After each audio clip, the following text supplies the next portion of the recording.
La Commission des affaires étrangères est aujourd'hui saisie d'un projet de loi visant à autoriser l'approbation de l'accord entre la France et l'Andorre, conclu le 20 avril 2022, concernant la viabilité des routes 116, 20, 320 et 22 entre Prades, une grande commune internationalement connue, puisque c'est la commune de l'ancien Premier ministre, commune des Pyrénées-Orientales et à la frontière franco-andorrane.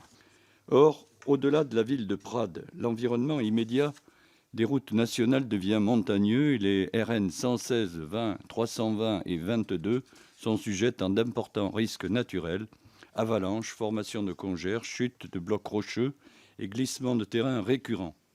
Les coupures de la circulation, principalement en hiver, sont ainsi fréquentes et les déviations sont rares ou constituées par des routes sinueuses ne permettant pas le passage des poids lourds.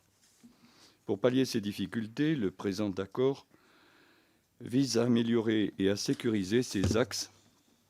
S'agissant des éventuelles conséquences environnementales des aménagements envisagés, des études préalables seront réalisées afin d'éviter de réduire, voire de compenser l'impact du projet lors de sa mise en œuvre.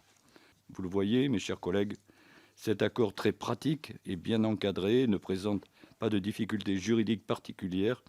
Il devrait permettre de réduire les risques pour la sécurité des usagers et limiter les coûts de réparation et de dédommagement associés. En évitant les coupures des axes routiers entre la France et l'Andorre, il devrait également favoriser le commerce, l'attractivité et l'activité touristique, d'une part, et d'autre part, de la frontière, notamment pendant la période hivernale.